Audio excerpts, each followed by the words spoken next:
Merci, Pasteur Bruno.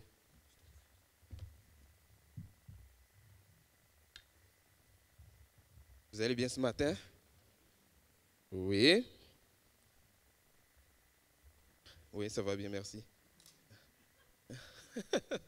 Quelqu'un a posé la question à ta place aujourd'hui.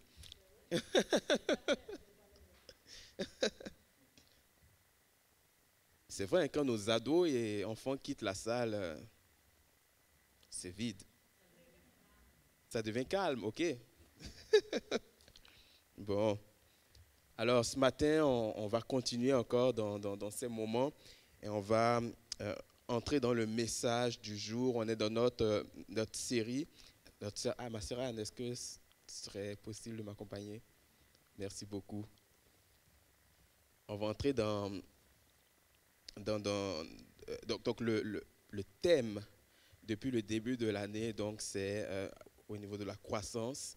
Et on est en train vraiment, lorsqu'on a abordé ce thème, on le regarde vraiment sous l'angle du fruit de l'esprit. Et on a passé par diverses étapes dans ce processus de croissance-là. On a abordé différents sujets. Et le dernier message donc, de la série que j'avais commencé, le titre du message était le fruit de l'esprit. Et nous nous étions donc attardés la dernière fois sur mais le fruit de l'esprit, donc dans Galates 5, 22. Mais le fruit de l'esprit, dans Galates 5, 22. Et ici, simplement pour rappeler ce qui avait été dit, parce qu'aujourd'hui, ça va être, le titre du message, c'est le fruit de l'esprit, toujours, mais c'est la partie 2, donc la suite de ce qui avait été abordé il y a quelques temps. Et lorsqu'on utilisait le mais dans ce passage, donc c'est pour mettre en opposition donc entre deux choses, c'est pour nuancer les propos. C'est pour ça que c'est comme la phrase commence par mais le fruit de l'esprit. Et ce qui était mis en opposition, c'était ce que l'homme livré à lui-même porte comparativement à ce que l'homme animé par le Saint-Esprit porte et manifeste. Donc il y a des choses qui sont opposées. Je ne peux pas être animé de l'esprit et produire le fruit de l'homme livré à lui-même, et je ne peux pas être animé de par l'homme livré à lui-même et porter donc le fruit de l'esprit. Et donc on a abordé ces choses-là et on a rappelé également que lorsqu'on parle du fruit de l'esprit, il s'agit donc, l'esprit c'est qui? L'esprit c'est Dieu. Et c'est le fruit de l'esprit, c'est-à-dire que c'est le Saint-Esprit qui produit en nous le fruit. Ce n'est pas René Arthur, ce n'est pas Pasteur Bruno, ce n'est pas Denise, ce n'est pas, on pourrait nommer quiconque manifeste le fruit, mais c'est vraiment le fruit de l'esprit. Ok, donc avec la diversité des caractères que nous avons ici, si c'était le fruit de notre caractère que nous devons exprimer, je pense qu'on serait loin de ce que Dieu a prévu. Je vois la tête de Suzanne qui acquiesce. On serait loin de ce que Dieu a prévu. Et c'est pour cela qu'on parle ici du fruit de l'esprit et non du fruit d'une personne, d'une telle autre. C'est le fruit de l'esprit. Alors donc c'est l'esprit qui produit ces choses en nous. Et on va poursuivre alors donc. Mais le fruit de l'esprit, c'est comme ça que Galates 5, 22 commence. Mais le fruit de l'esprit.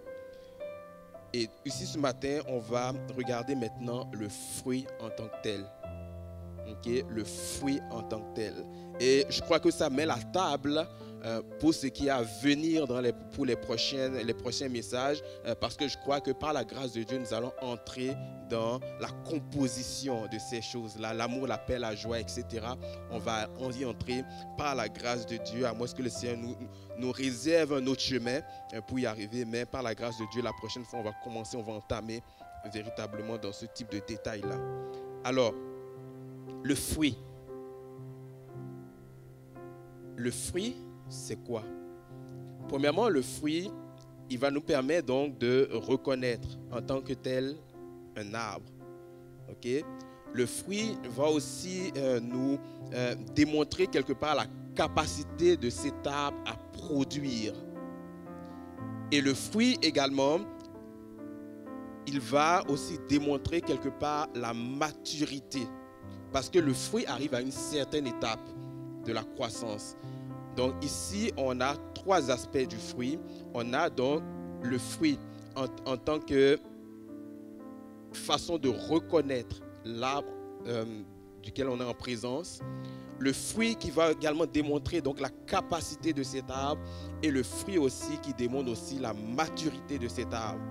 Et on va aborder le premier point, donc, qui est la reconnaissance, reconnaître. Et je veux simplement prendre le temps de prier avant de poursuivre, parce que je crois que nos cœurs ont besoin d'être disposés et afin de saisir vraiment toute la pensée, tout le cœur de Dieu encore en ce matin. Seigneur, dans le nom de Jésus-Christ, tu sièges au milieu de cette assemblée, mais bien plus encore, tu sièges dans chacun de nous, dans chacun des cœurs que nous représentons pour vous, que nous t'appartenons. Tu es celui qui a établi en nous ta vie. Et cette vie ce matin, ce que nous souhaitons, c'est qu'elle se manifeste et qu'elle s'exprime. Nous prions ce matin dans le nom de Jésus, que les cœurs soient disposés, que les cœurs soient saisis par ta parole qui va être annoncée. Je prie dans le nom de Jésus que cette parole qui est esprit et vie puisse atteindre l'objectif que toi tu t'es donné ce matin encore, dans le nom de Jésus. Je prie, Seigneur, pour moi-même, alors que je suis ton instrument ce matin, je prie que tu me donnes la hardiesse, que tu me donnes la capacité de pouvoir enseigner selon ta volonté. Tu déclares dans ta parole que c'est ton église et que tu es celui qui l'a bâti, et c'est pour cela que ce matin, vraiment encore, je m'abandonne entre tes mains afin que toi tu fasses l'œuvre du bâtisseur au travers de ma vie. Seigneur, agis puissamment, parce qu'il s'agit de toi ce matin. Dans le nom de Jésus, nous prions maintenant que vraiment toute pensée captive soit amenée à l'obéissance de Christ. Nous prions maintenant que les cœurs soient ouverts et disposés à recevoir la semence de vie. Que l'atmosphère maintenant soit dégagée pleinement et entièrement par le nom de Jésus. Amen. Alors, lorsqu'on parle de reconnaître quelque chose ici, on parle ici donc d'un caractère, on parle ici d'un élément distinctif qui me permet d'affirmer hors de tout doute que cet arbre est tel arbre, qui me permet d'affirmer hors de tout doute que ce poirier est un poirier, que ce mûrier est un mûrier, que ce pommier est un pommier, etc. Ok? Et c'est cet élément-là qui va faire en sorte que des personnes, donc le commun des mortels, va reconnaître un arbre et va dire c'est tel arbre. On s'entend que lorsque je suis un expert, simplement en regardant peut-être le tronc ou les feuilles, je peux déjà affirmer ce que c'est que l'arbre. Mais lorsqu'on est comme dans le commun des mortels, quelqu'un comme moi qui ne s'y connaît pas dans ce domaine, c'est le fruit qui va me permettre de déterminer quel arbre, donc de quel arbre il s'agit. Donc l'arbre, le fruit va servir donc à la reconnaissance de l'arbre. Et évidemment, lorsque nous devenons chrétiens, nous naissons de nouveau. Okay? Nous naissons de nouveau et le Saint-Esprit vient habiter en nous et il va produire donc un signe distinctif, un élément qui va reconnaître en nous que nous sommes de Dieu, et c'est le fruit de l'Esprit.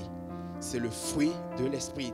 C'est ce qui nous permet de reconnaître que cette personne, elle est animée de Dieu. C'est ce qui me permet de reconnaître que dans la façon dont elle a de parler, dans la façon dont elle a d'interagir, dans la façon dont elle a de réagir face à ces situations, dans la façon qu'elle a de démontrer un caractère, je reconnais qu'il s'agit de Dieu. Parce que le fruit qui s'en dégage est lié à la personne de Dieu, le fruit de l'Esprit. Et je suis en mesure de dire, cette personne, oui, elle est animée de l'Esprit et je reconnais cette marque. Et lorsque je vois autre chose, je suis en mesure aussi de dire, cette personne, elle est animée par l'homme livré à lui-même. Parce qu'elle va produire n'est pas du tout en accord avec ce que l'Esprit produit. Et donc, le fruit permet la reconnaissance. Le fruit permet la reconnaissance. Et ici, dans un passage de Luc 6, 43 et verset 44, on dit ceci: un bon arbre ne peut pas porter de mauvais fruits, ni un mauvais arbre de bons fruits. En effet, chaque arbre se reconnaît à son fruit. On ne cueille pas de figues sur des chardons et on ne récolte pas non plus du raisin sur des ronces. Donc chaque arbre va se reconnaître à son fruit.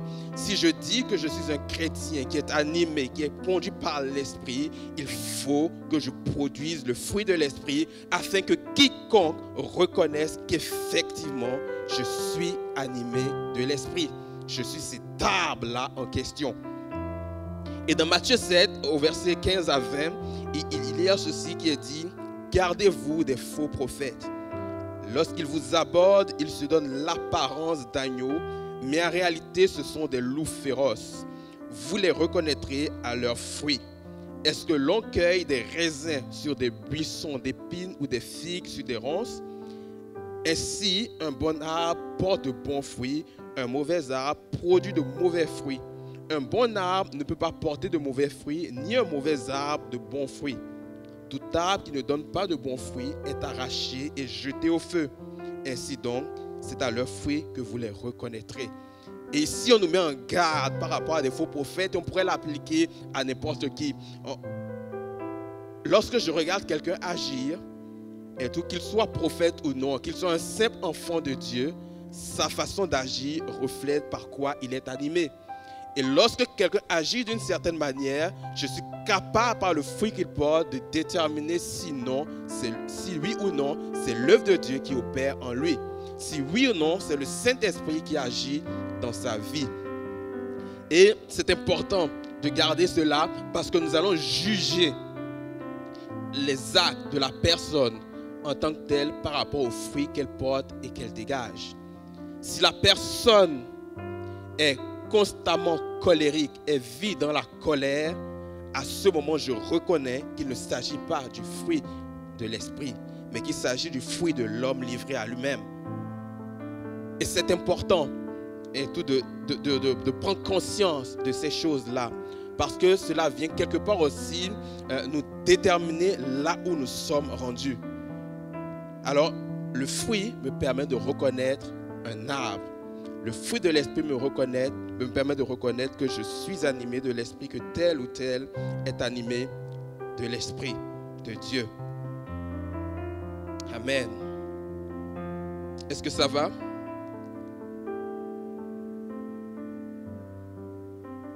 Ça brasse dans des cœurs en ce moment?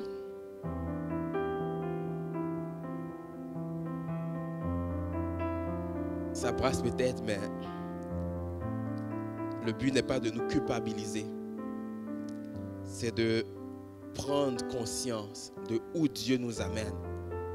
Et avant qu'on arrive à ce passage-là particulièrement, on a au fil des semaines posé certaines étapes, posé certaines bases pour nous permettre de réaliser qu'en réalité, ce n'est pas par nous-mêmes que nous obtenons ce point, mais qu'il y a tout un processus, qui est notamment, dans ce processus, vous vous souvenez, on parlait justement du fait de prendre conscience que l'homme livré à lui-même, que la vieille nature en tant que telle a été crucifiée avec Christ. C'est des choses dont il faut être conscient, sinon on manque le but. Ce n'est pas un hasard si on est passé par tout ce processus-là au fil des semaines et des mois. C'est parce qu'il fallait préparer les choses. On aurait pu simplement venir et citer tous les aspects du fruit de l'esprit, l'amour, la paix, la joie, la bonté, la bienveillance, etc. Mais est-ce qu'au final, le savoir nous amène vraiment beaucoup plus loin? Non. Et c'est pour cela qu'on est passé par différentes étapes. Et aujourd'hui, si on est rendu à cette étape, c'est parce que c'est le temps que nous allons plus loin. On a déjà posé les prérequis, on a déjà posé les bases. Et maintenant, le temps est venu d'exprimer, de manifester vraiment ce fruit-là, afin que tous reconnaissent que nous sommes animés du Saint-Esprit. Alors donc, si ça brasse en nous, Dieu a déjà préparé la façon, le moyen par lequel nous devons l'exprimer. Revenez sur les anciens messages, écoutez-les, méditez-les, passez du temps dans la parole de Dieu. Il y a des choses qui vont ressortir et qui vont nous permettre d'être victorieux à cet effet. Et donc c'est avec beaucoup d'amour ce matin encore que je me tiens devant vous, non pas pour culpabiliser plusieurs, mais pour nous permettre simplement de réaliser quel est le plan de Dieu et comment Dieu veut nous conduire dans tout cela. Alors le fruit permet la reconnaissance de l'arbre. Deuxième chose, le fruit va démontrer la capacité de l'arbre à produire quelque chose d'utile. Un arbre en tant que tel peut être utile à différentes choses.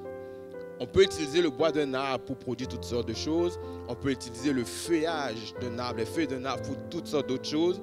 L'arbre produit en lui-même aussi un certain ombrage et il va aussi également produire le fruit en tant que tel.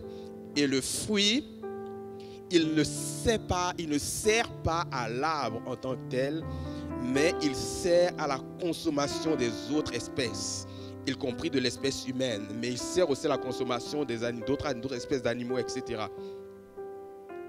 Et le fruit, il va porter aussi en lui la capacité de reproduction. Okay? Il porte le fruit aussi en lui, donc cette capacité à reproduire, à perpétuer l'espèce en tant que telle, l'espèce de cet arbre.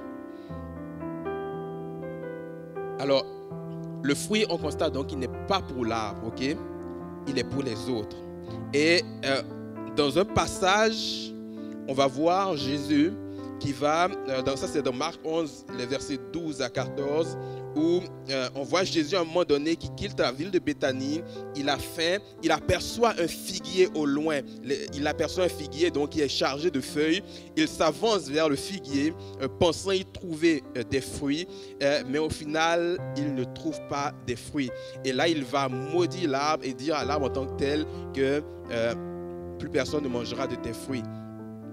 C'est assez particulier comme événement parce qu'on va préciser en plus que ce n'était pas la saison des figues. Ce n'était pas la saison des figues. Mais pourtant, Jésus s'attendait à cueillir quelque chose alors qu'on n'est pas dans la saison des figues. Premièrement, il faut comprendre que le figuier en tant que tel, c'est un arbre qui va produire, oui, dans la période, dans la saison d'été, qui va produire d'énormes figues. Il va être en production massive, cet arbre-là. Mais lorsque le temps passe, après cette saison-là abondante, il y a des bourgeons qui vont apparaître sur le figuier. Les bourgeons vont relâcher des feuilles et arrivé au mois d'avril, donc au printemps, il va être chargé de feuilles. Et lorsqu'il est chargé de feuilles, c'est un signe qui peut produire des fruits. Et il va produire des fruits, en fait, des prémices, des premiers fruits au mois d'avril. Donc on ne parle pas de la récolte abondante, mais c'est des premiers fruits qu'on va retrouver au mois d'avril. Et ce qui caractérise en fait la présence des fruits, c'est justement parce qu'il est chargé de feuilles. Donc lorsque le figuier est chargé de feuilles, ça veut dire qu'il est capable de porter du fruit. En avril, il va porter très peu de fruits, les prémices, tandis qu'en juin, juillet, août, etc., il va porter des fruits abondants. Donc lorsqu'on précise ici dans le texte que ce n'était pas la saison, c'est pour nous dire que ce n'était pas en été, okay, où il y a l'abondance des fruits, mais c'est que c'était plutôt pendant le printemps où il y a uniquement les prémices. Et donc lorsque Jésus regarde cet arbre rempli de feuilles, il se dit cet arbre a une fonction, a une utilité. Puisqu'il est rempli de feuilles, je peux aller cueillir le fruit qui est prévu pour le mois d'avril. Il s'avance vers cet arbre et réalise que cet arbre, au final, a l'apparence de quelqu'un qui porte du fruit, mais il n'en porte pas. Nous pouvons avoir l'apparence de porter un quelconque fruit sans en porter, effectivement. Et donc, il faut donc que nous puissions réaliser que, oui,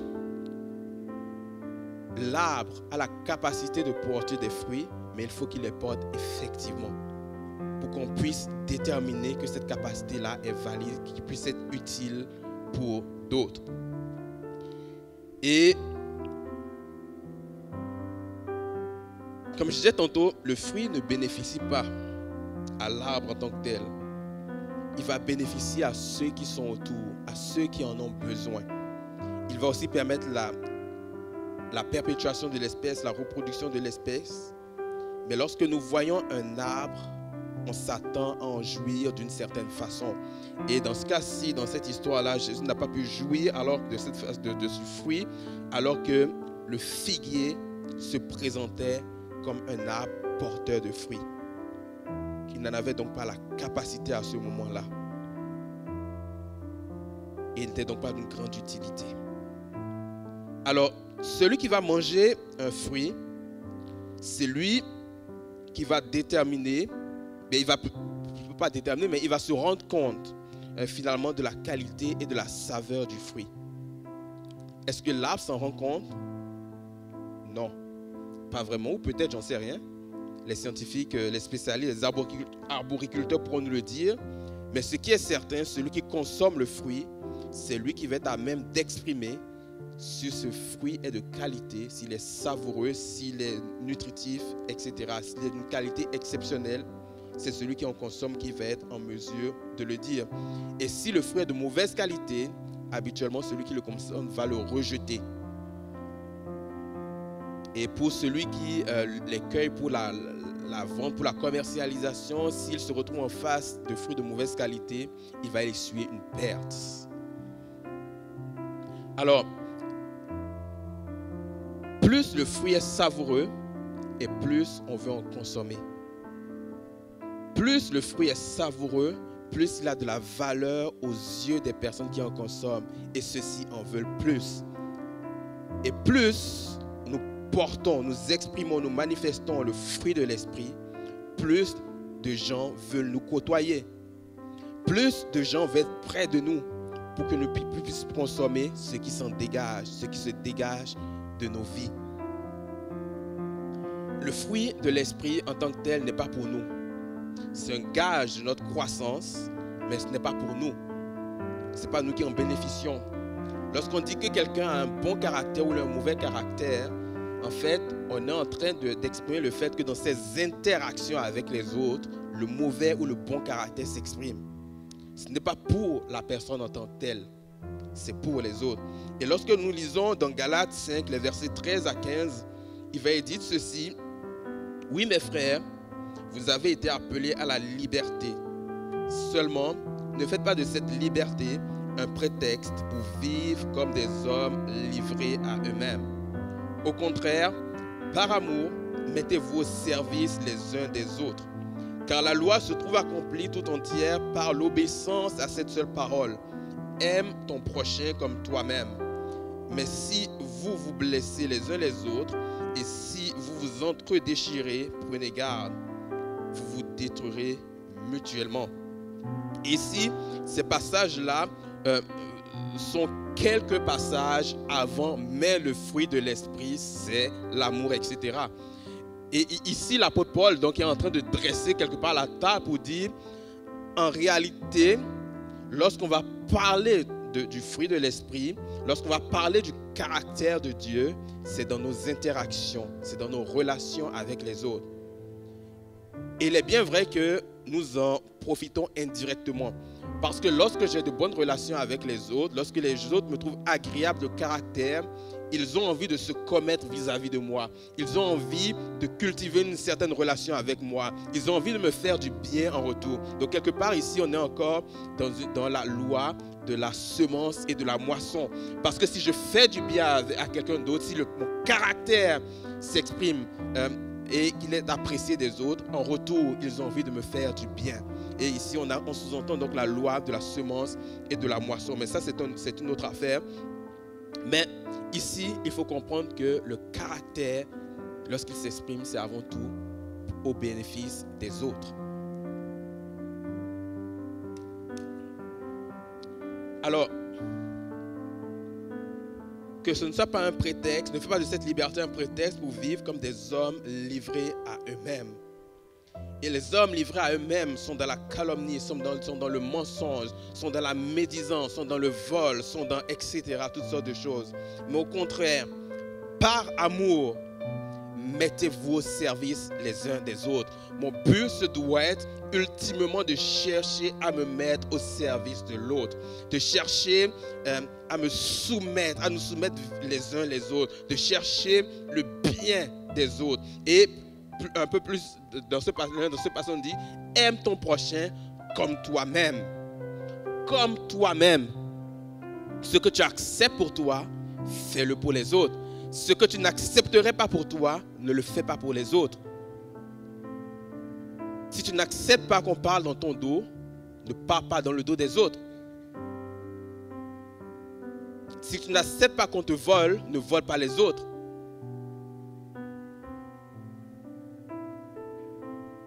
Si tu n'acceptes pas qu'on te méprise, ne méprise pas les autres.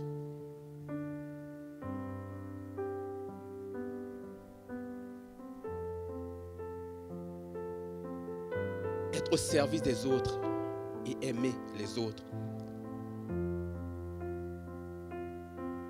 C'est le but recherché avant tout lorsqu'on manifeste le fruit de l'esprit.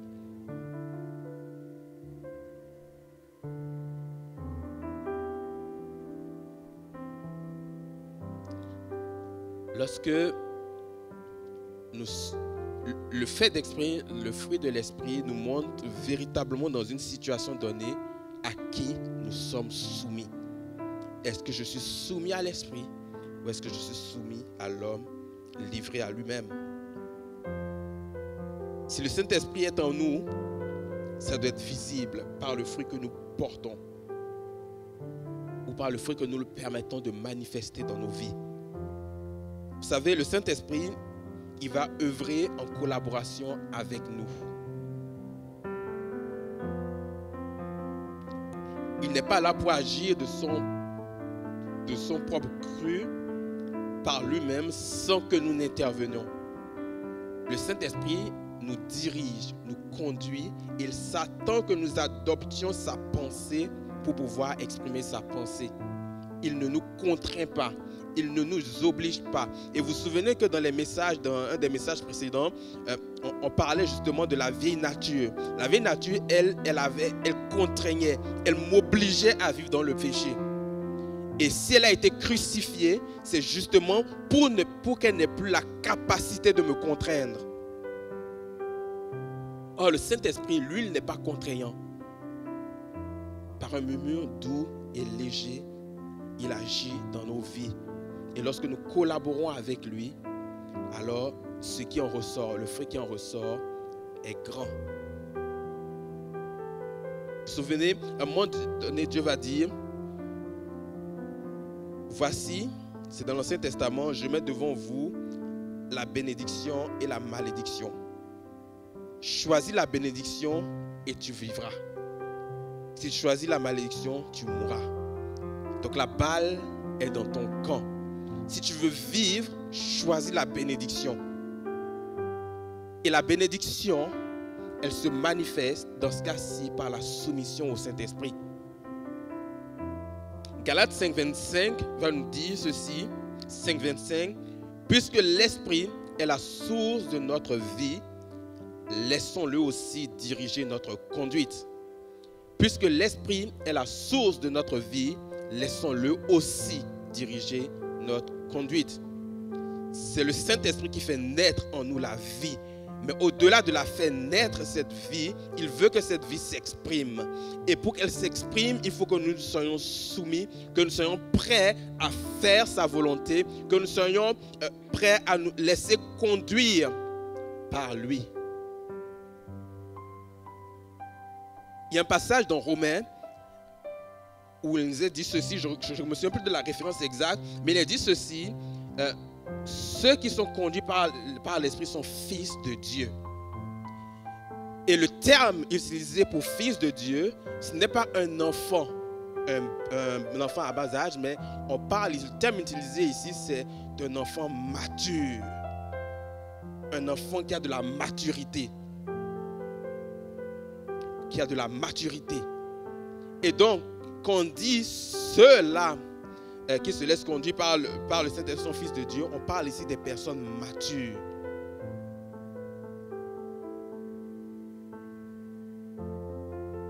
Et justement, on va entrer dans la maturité. Je disais en introduction que le fruit démontrait la maturité d'un arbre. On est conscient que le fruit n'apparaît pas du jour au lendemain. Je sème la graine, ce n'est pas le lendemain que le fruit sort. Il y a tout un processus, il y a un temps pour toute chose. Et il y a également toute une activité interne donc qui est propre à l'arbre, mais il y a une activité aussi externe. Lorsqu'on a un arboriculteur qui plante quelque chose, il va s'assurer que les conditions favorables soient mises en place pour que cet arbre-là puisse croître et porter du fruit en son temps. Et si on veut un fruit savoureux, de qualité exceptionnelle, ça prend de mettre en place un processus qui est rigoureux. Ceux qui plantent pour la commercialisation des arbres, ils veulent en tirer des fruits pour la commercialisation, ils doivent suivre des processus rigoureux pour ne pas perdre ce qu'ils ont semé, pour ne pas perdre leur récolte et pour pouvoir aussi quelque part vivre, parce que vivre au quotidien, ils en dépendent. Ces fruits leur permettent de vivre au quotidien. Et la vie chrétienne, c'est la même chose. C'est un processus qui va débuter par la nouvelle naissance. Et au fil de notre croissance, des choses vont prendre place jusqu'à la naissance et l'apparition du fruit. Et à un moment donné, ce fruit-là, il va être visible, il va être prêt à accueillir, et dans nos rapports avec les autres, ça va nous caractériser. Alors, non seulement la maturité de l'arbre va permettre le développement du fruit, donc il faut que l'arbre soit mature pour que le fruit se développe, parce que c'est à un moment donné qu'on arrive à cette étape-là dans la croissance de l'arbre, donc il y a une maturité de l'arbre, mais aussi, avant que le fruit ne soit agréable, il faut que le fruit aussi arrive à maturité. Et lorsque vous cueillez un fruit qui n'est pas à maturité, il n'a pas bon goût parce qu'il n'a pas fini sa croissance. Donc l'arbre en lui-même doit maturer, mais le fruit aussi doit arriver à une certaine maturité. Alors, lorsqu'on va parler donc du fruit de l'esprit, ça va obligatoirement sous-entendre un processus et une certaine maturité. Et lorsque l'apôtre Paul il va s'adresser à l'église de Corinthe, il va justement sous-entendre un processus dans la marche avec Christ. Il va dire ceci dans 1 Corinthiens 3, le verset 1. « En réalité, frères, je n'ai pas pu m'adresser à vous comme à des hommes conduits par l'Esprit. » Il dit, je n'ai pas pu m'adresser à vous comme des hommes conduits par l'Esprit. Je m'attendais à ce que vous soyez ici. Mais j'ai dû vous parler comme si vous étiez des hommes livrés à eux-mêmes. Donc, mais vous étiez rendus ici. Donc, vous n'étiez pas là dans le processus, mais vous étiez plutôt à cet endroit dans le processus. Il rajoute, comme à des petits-enfants dans la foi. Comme à des petits-enfants dans la foi. Je l'ai dit à plusieurs reprises, je le répète encore, l'église de Corinthe est une église où l'ensemble des dons spirituels s'exprimaient. L'ensemble. Si vous parlez de puissance, l'église de Corinthe, il y avait ça là-bas. Peu importe le don, le parler en langue, le don de prophétie, peu importe, les miracles, toutes ces choses prenaient place à l'église de Corinthe. Mais c'était des enfants spirituellement. Et c'est pour cela que dans cette église-là, l'apôtre Paul, il va venir, il va leur dire, mais les gars, redescendez sur terre, revenez à la base. Ne savez-vous pas que le Saint-Esprit vit en vous? Ne savez-vous pas que le Saint-Esprit a établi en vous sa demeure? Ne savez-vous pas que vous transportez la présence de Dieu en vous? Ne savez-vous pas que Dieu est en vous et qu'il veut œuvrer au travers de vos vies? Ne savez-vous pas? Parce que s'il dit ne savez-vous pas, ça veut dire qu'il n'en était pas conscient. Tu peux manifester les dons que tu veux. Tu peux être celui-là qui, sur ta parole, des miracles extraordinaires prennent place. Mais ça ne veut pas dire que tu es mature. Ça ne veut pas dire que tu es solidement enraciné dans la foi. Parce que même des bébés, des petits enfants dans la foi sont capables de manifester ces choses-là. Et l'église de Corinthe était dans ce cas. Elle manifestait toutes sortes de choses.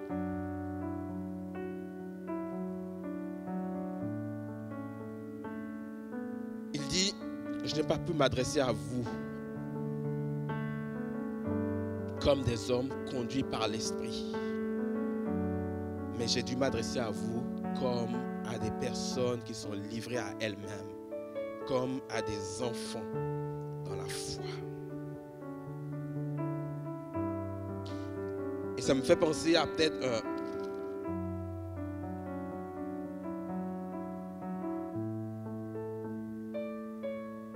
un passage qu'on va retrouver dans la première épître de Jean.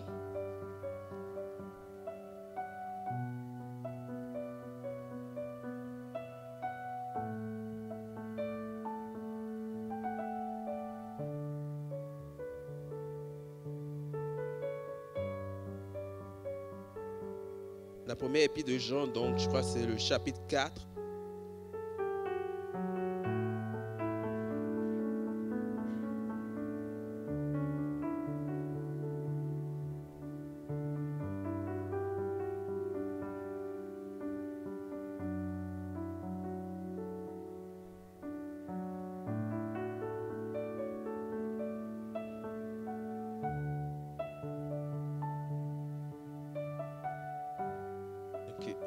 Je ne retrouve pas vraiment le texte que je cherche. Ok, je l'ai retrouvé. C'est dans le chapitre 2 de 1 Jean.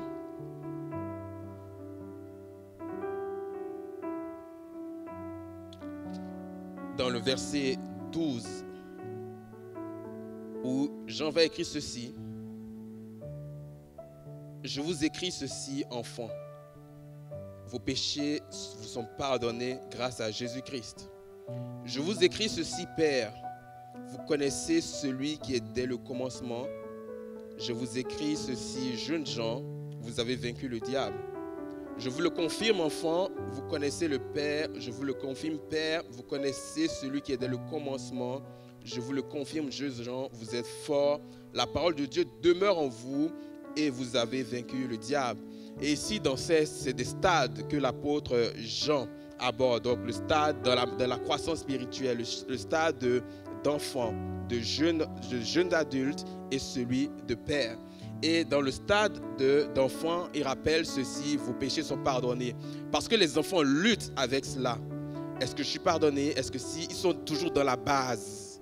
Et donc, il est obligé de leur rappeler que, petits enfants, vos péchés sont pardonnés. Et ce qui caractérise les jeunes gens, c'est que la parole de Dieu habite en eux. Il dit ici, je vous confirme, jeunes gens, vous êtes forts. La parole de Dieu demeure en vous et vous avez vaincu le diable. Si la parole de Dieu demeure en toi, ça veut dire que ce que tu manifestes est visible, montre que Dieu demeure en toi. Et ça, c'est la caractéristique des jeunes gens. C'est la caractéristique des personnes qui ont une certaine maturité. Les pères, c'est encore autre chose. Les pères, on parle des pères en ce sens qu'ils connaissent celui qui est dès le commencement. Connaître celui qui est dès le commencement, c'est une autre étape. C'est une autre étape. Et tout. Mais pour les jeunes, ceux-là qui doivent manifester le fruit de l'esprit, parce que le fruit de l'esprit se manifeste lorsque la parole demeure en nous. Et ceux qui doivent manifester le fruit de l'esprit, ça c'est les jeunes gens. Les jeunes gens. Et tout ça pour dire qu'il y a un processus, il y a des étapes. Et les Corinthiens étaient encore au stade d'enfant. Ils étaient encore au stade d'enfant. Les choses de base. Et pourtant, ils manifestaient les dons.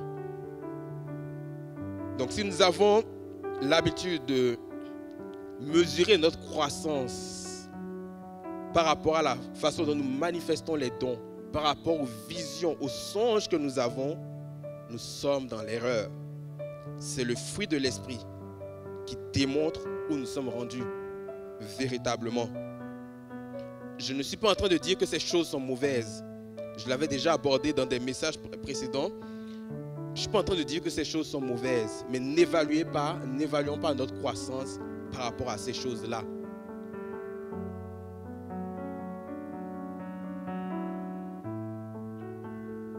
En réalité, frères, je n'ai pas pu m'adresser à vous comme des hommes, comme à des hommes conduits par l'Esprit. J'ai dû vous parler comme si vous étiez des hommes livrés à eux-mêmes, comme à des petits-enfants dans la foi au Christ. Et c'est intéressant ce que l'apôtre Paul va ici souligner, qu'il va leur parler comme à des petits-enfants, comme à des hommes livrés à eux-mêmes. Et pourtant, il s'adresse à des chrétiens. Il s'adresse à des personnes qui ont connu Christ. Il ne s'adresse pas à des gens de l'extérieur de l'Église, à des gens dans la maison de Dieu qui ont connu Christ.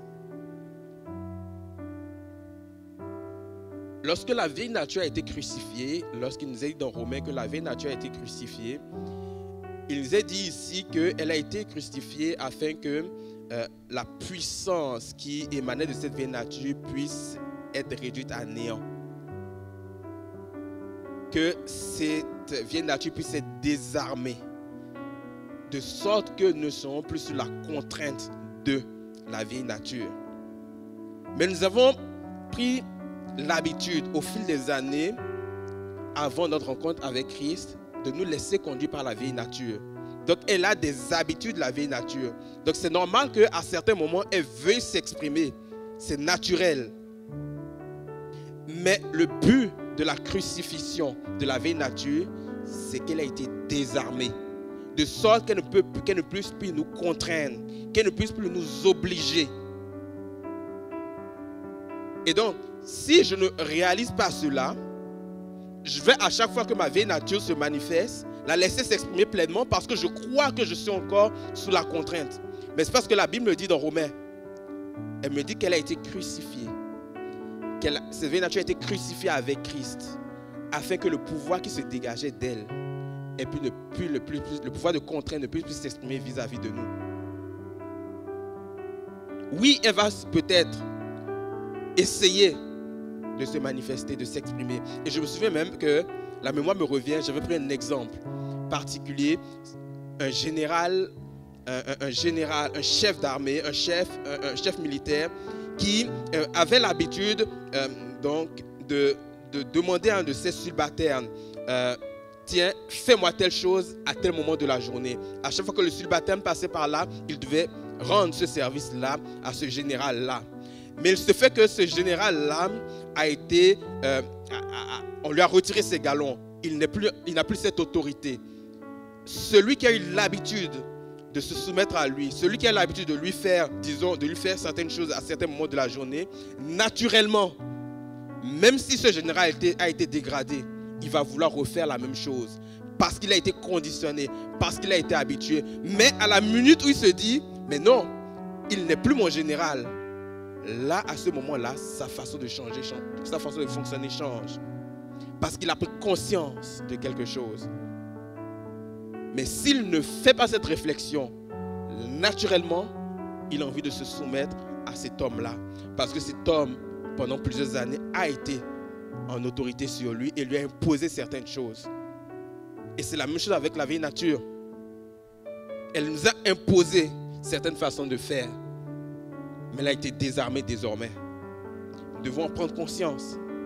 À chaque fois où il y a besoin de prendre conscience, nous devons en prendre conscience. Parce qu'elle va s'exprimer. Elle va tenter. Elle va de toutes les façons possibles nous amener à marcher en dehors de ce que Dieu a prévu pour nous. Alors il faut que nous soyons alertes, que nous restons alertes à ces choses-là.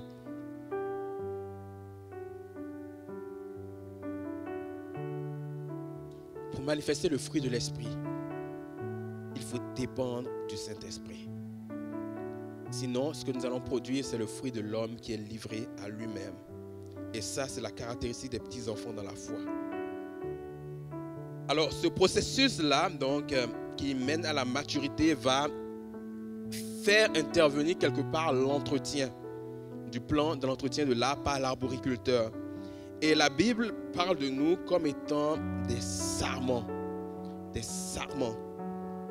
Et Jésus va dire ceci dans Jean 15, le verset 1 et le verset 2. Je suis le vrai plant de vigne et mon Père est le vigneron. Tous les sarments en moi qui ne portent pas de fruits, il les coupe et tous ceux qui en portent, il les taille afin qu'ils produisent un fruit encore plus abondant. Donc on voit ici donc le vigneron donc le Père qui est à l'œuvre pour nous entretenir. Il est à l'œuvre pour faire ce qu'il y a à faire dans nos vies pour que nous puissions être en mesure de porter un fruit qui est abondant. Et notamment, un vigneron, c'est un expert de la vigne. Il sait c'est quoi les paramètres dans lesquels la vigne peut prospérer et porter un fruit qui est agréable. Un vigneron sait comment il doit mettre des choses en place pour arriver à produire des raisins de qualité. Et c'est donc en ce sens-là qu'il va couper, il va tailler. Et tailler ici, c'est pour nettoyer, enlever les impuretés. Il va tailler tous ces sarments pour qu'ils soient en bout de ligne utiles à produire du fruit. Et dans Jean 15, justement, si on poursuit la lecture de ces passages,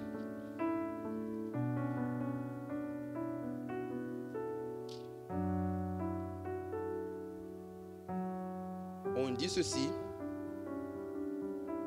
moi je suis le vrai plant de vigne et mon Père est le vigneron. Tous les sarments en moi qui ne portent pas de fruits, il les coupe, et tous ceux qui en portent, il les purifie afin qu'ils produisent un fruit encore plus abondant. Vous aussi, vous avez déjà été purifiés grâce à la parole que je vous ai enseignée. Demeurez en moi et moi je demeurerai en vous. Un sarment ne saurait porter du fruit tout seul sans demeurer attaché au cep, le cep qui est Christ.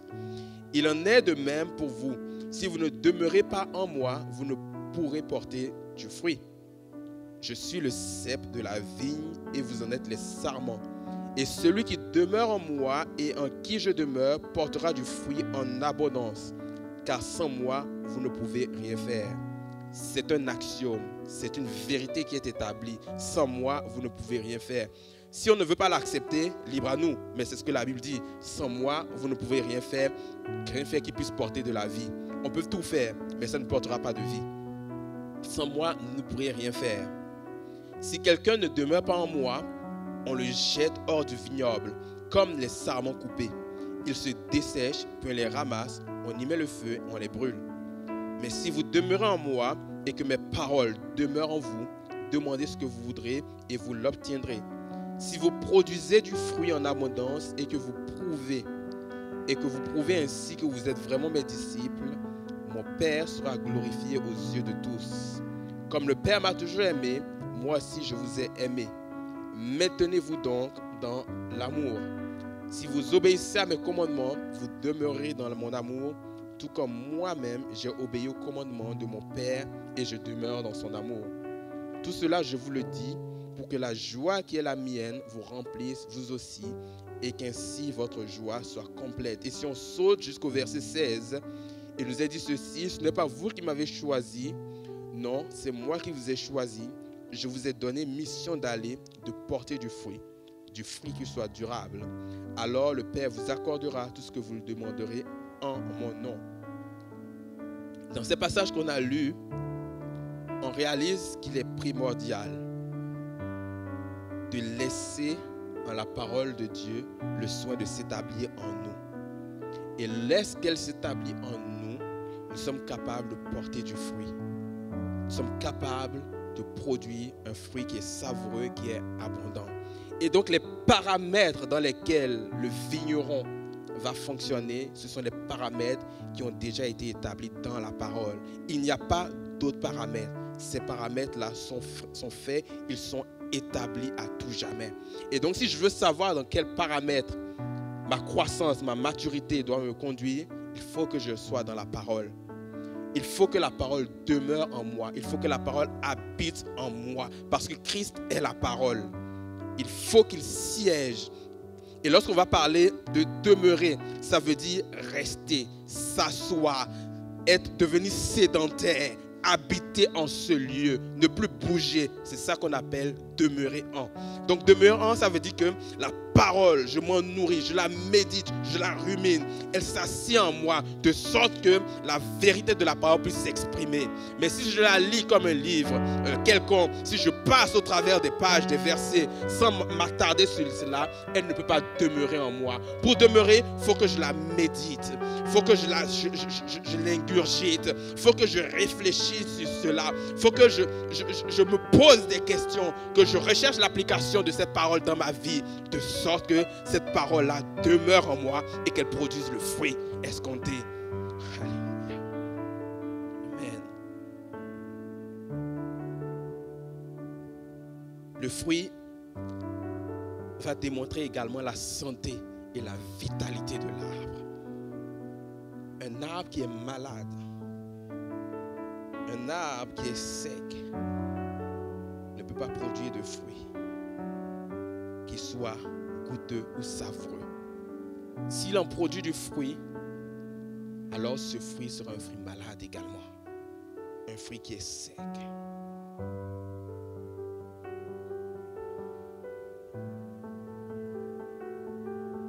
Si le Saint-Esprit habite en nous et que nous produisons le fruit de l'homme livré à lui-même, cela veut dire que dans notre croissance, dans notre maturité, nous ne sommes pas arrivés au stade de laisser s'exprimer le fruit de l'esprit.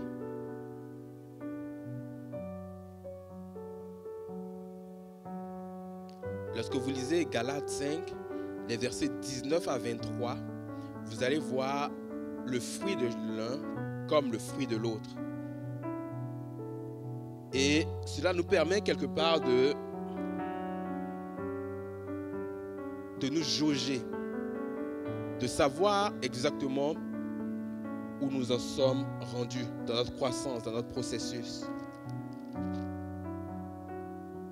Tout le monde voit bien, donc dans 5.19 et les versets suivants, Galates 5.19, tout le monde voit bien ce qui procède de l'homme livré à lui-même.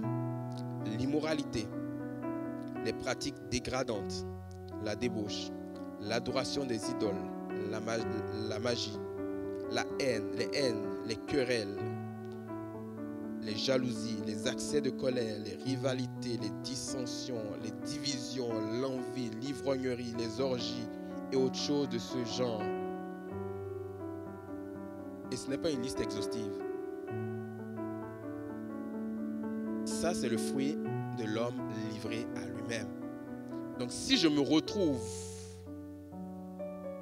dedans d'une certaine façon, ça veut dire que dans mon processus de croissance, je ne suis pas arrivé encore à la maturité nécessaire pour que le fruit de l'esprit soit visible.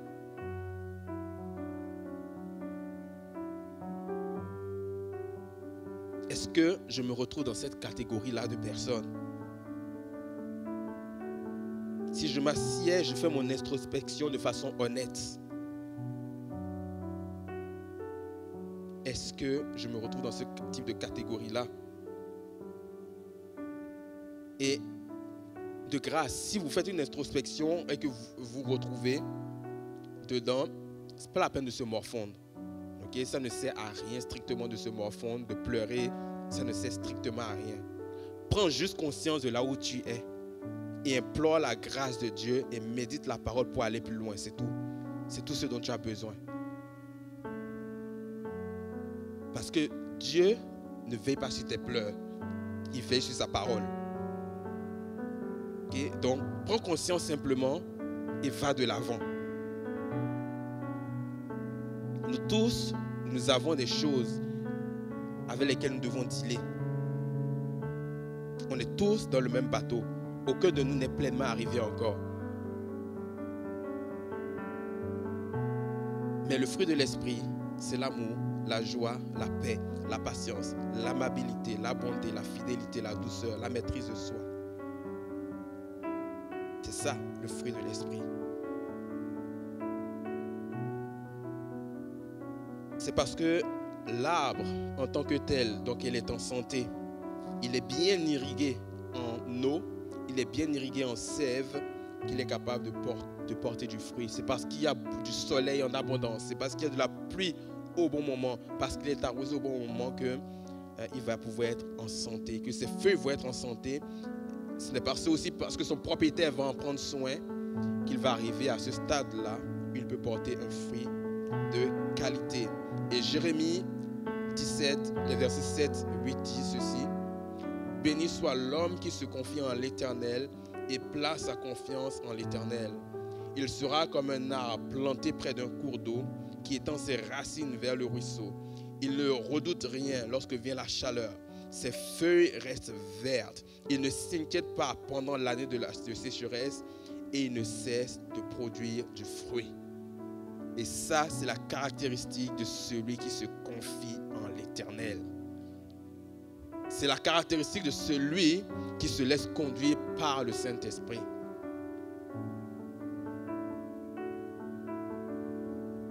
Est-ce que ça va? On est bientôt à la fin.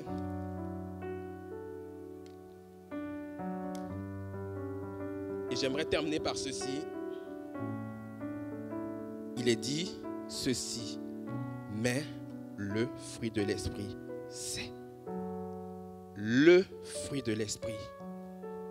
Il n'est pas dit les, et ce n'est pas une erreur. Il y a une raison pour laquelle c'est marqué le fruit de l'esprit. Si je rephrase, je pourrais dire ainsi aussi: ce que produit l'esprit, c'est le caractère de Dieu. Le fruit de l'esprit, c'est le caractère de Dieu. Et c'est un tout. L'amour, la paix, la joie, etc., c'est le caractère de Dieu. C'est ce que Christ a exprimé lorsqu'il était sur cette terre. Ça doit être pris dans son ensemble.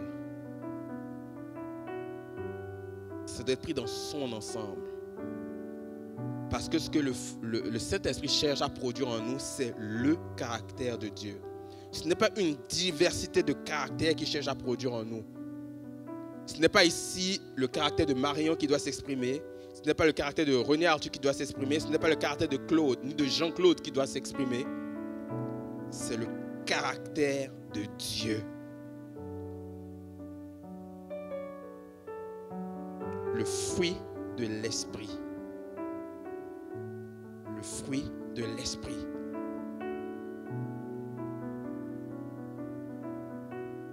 Mais le fruit de l'esprit, c'est le caractère de Dieu. Et si on va même un peu plus loin, lorsque vous regardez même l'amour, en quoi il se décline? Lorsqu'on cite le fruit de l'esprit, on parle de 9 facettes. Okay? Lorsqu'on regarde l'amour particulièrement, lorsque vous allez prendre 1 Corinthiens 13 et dans Éphésiens aussi, je crois, lorsque vous combinez les deux, vous réalisez que de l'amour découlent les 8 autres facettes. Donc le fruit de l'esprit et l'amour, c'est qui? C'est Dieu. Dans l'épître de Jean, il nous a dit Dieu est amour. C'est Dieu. C'est le caractère de Dieu. Donc ce n'est pas une erreur lorsqu'on parle du fruit de l'esprit. Ce n'est pas une erreur. Et même lorsqu'on regarde le fruit, mais le fruit de l'esprit, c'est, le mot utilisé pour c'est est au singulier. C'est au singulier. Est-ce que ça va? Amen. Seigneur, tu es bon, tu es excellent. Et ce matin, tu nous as fait grâce. Est-ce que vous pouvez vous lever? On va terminer en priant.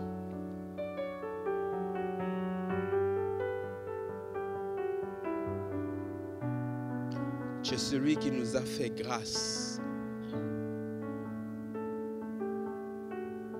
Tu nous as interpellés sur différentes choses. Tu nous as rappelé notamment que le fruit, c'est à reconnaître qui nous anime. Que le fruit démontre la capacité de ton esprit en nous, lorsque nous le laissons faire.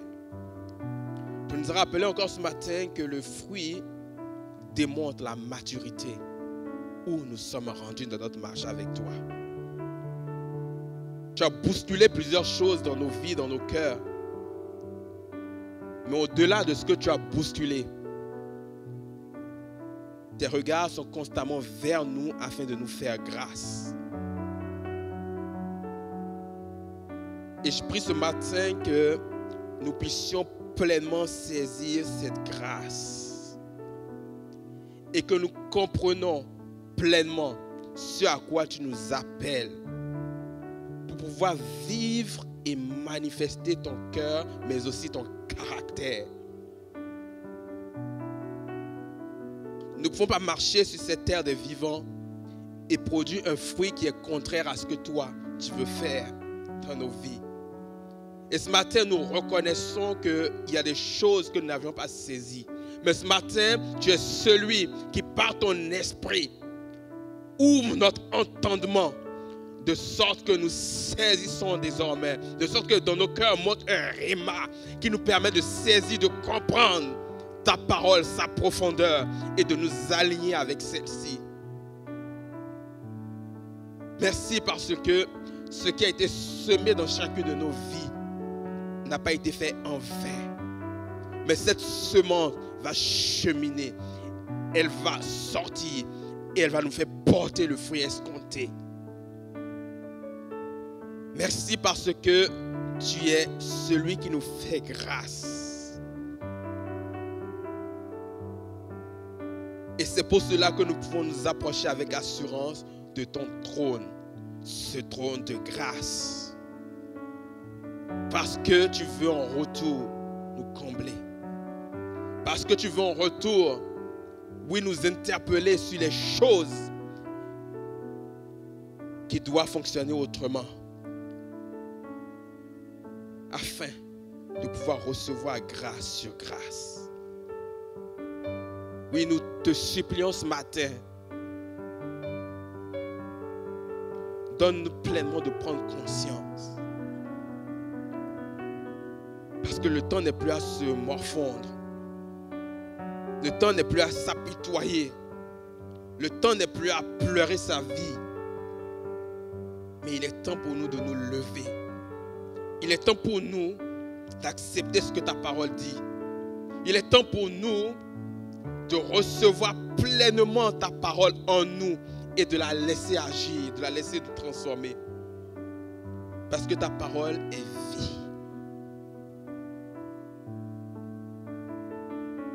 Ta parole est vie. Alors que cette vie s'exprime pleinement en nous et au travers de nous. Que désormais, ceux que nous côtoyons dans la maison, dans ta maison, comme à l'extérieur de la maison, qu'ils puissent attester que nous manifestons un fruit savoureux. Un fruit qui nous permet d'être de véritables témoins de Christ. Que tous reconnaissent, peu importe où nous nous situons, où nous nous trouvons, qu'il y a une œuvre divine en nous.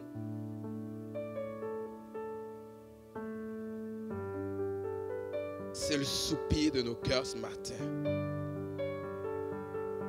Nous voulons renoncer à nous-mêmes, à nos ambitions, à nos désirs.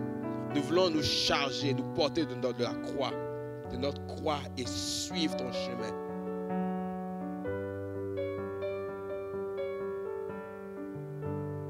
Parce que c'est ce que tu attends de notre part.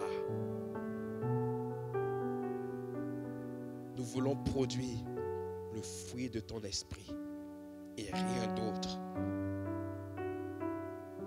Nous voulons être reconnus comme des personnes conduites par ton esprit et rien d'autre. Et ce matin, je veux simplement prier que ce qui a été semé dans chaque cœur puisse être reçu et que cela puisse porter du fruit. Nous scellons toutes ces choses par ton sang, Jésus-Christ. et nous proclamons victoire. Victoire pour nous. Victoire pour notre entourage également. Parce qu'ils attesteront que ce qui se dégage désormais de nous leur donne envie de te connaître. Victoire dans les ténèbres parce que ne manifesteront plus le fruit de l'homme livré à lui-même. Victoire sur ces ténèbres maintenant au nom de Jésus. Merci mon Jésus, mon bien-aimé. Oh, je t'aime mon Jésus. Nous sommes à toi. Fais l'œuvre que tu veux. Prends ta liberté. Dans le nom de Jésus. Amen. Amen.